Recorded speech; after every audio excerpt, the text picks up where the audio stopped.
My program deals with weeds that have been identified as a priority that will pose a risk to the environment because they have ability to invade and smother native vegetation areas or native habitats. It's about identifying those weeds that are going to be threats before their populations grow too much and remove them while it's feasible and achievable. Yeah, so the region actually had quite a lot of weeds, dense, big areas that the community and even the national parks didn't have the resources or budgets to take on. We were able to go into those areas and hit them very hard and get that initial control undertaken.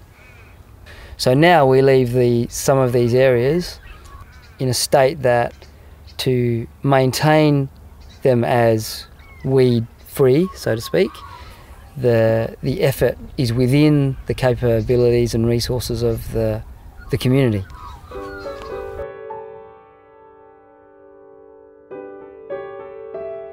Pest animals and plants often have a competitive advantage to the native plants and animals because they're not part of the system. It reduces the diversity that was once there. And it's really important with weeds to get onto it before it gets to that level, because often if you're in an area and it's just smothered by weeds or the populations are high, you've left it too late.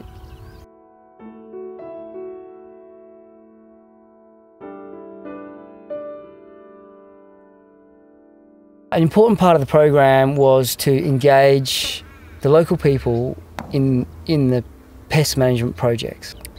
We went into High Marsh Island, and the High Marsh Island Landcare Group were keen to do some weed control.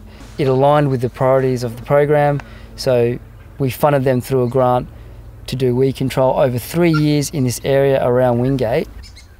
They then went through and planted native plants afterwards, so that just kind of shows that they're not just doing it and walking away, they're doing it like, all right, now we can replace this with local species, and you know, that's a really great outcome. Similarly, down in the Coorong, we engaged the Coorong National Park rangers and the Nurrunjeri rangers to do spiny rush control along the roadsides and into the adjacent Garnia sedgelands.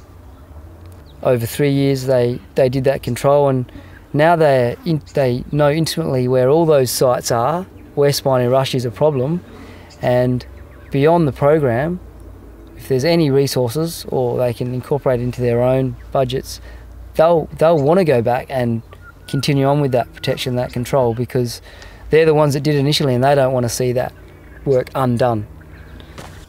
The weed issues were always here, and then the drought came along and a lot of the issues were highlighted. When you're being really strategic and removing weeds from strategic areas, no one will know that you've done that because they're just not there anymore. And that was pretty much the case for 90% of the work we do.